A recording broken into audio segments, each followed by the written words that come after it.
Mark wasn't a criminal. He had no experience with violence. But desperation has a way of making a man reckless.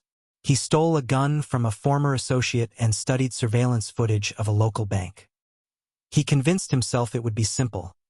Storm in, demand cash, and disappear before the cops arrived. 10 minutes, 15 at most. On the day of the robbery, dressed in dark clothes and a ski mask, Mark stepped into the bank, heart pounding in his ears. He pulled out the gun, aimed it at the nearest teller, and shouted, "Nobody move! Fill the bag now!" Terrified employees scrambled to comply, while customers dropped to the floor, some crying, others frozen in fear. But in his panic, Mark made a fatal mistake. He didn't see the silent alarm being pressed beneath the counter. As the bag filled with cash, sirens blared in the distance. Police were already closing in. Mark's hands shook. It wasn't supposed to happen this way. He turned to leave, but the moment he stepped toward the exit, red and blue lights flooded the glass doors. The bank was surrounded.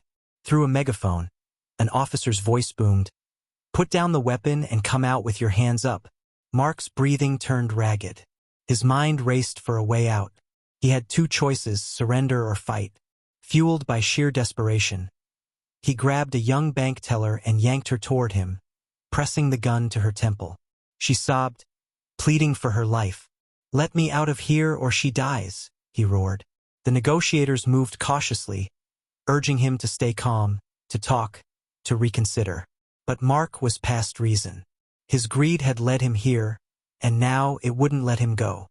Meanwhile, a police sniper had positioned himself on a rooftop across the street. His crosshairs locked onto Mark's silhouette through the bank's glass windows. Then Mark made his last mistake.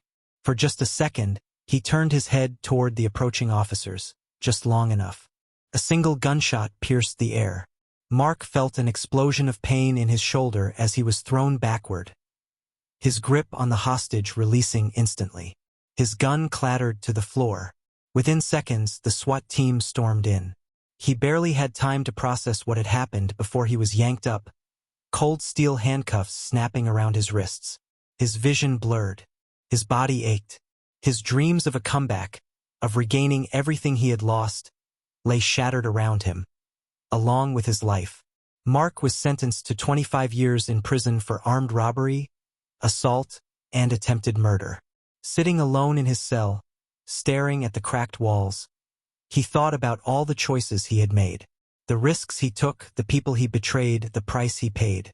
His mind whispered the question over and over again, the one that would haunt him for the rest of his life. What do you think? Was Mark doomed from the start, or did he deserve a second chance?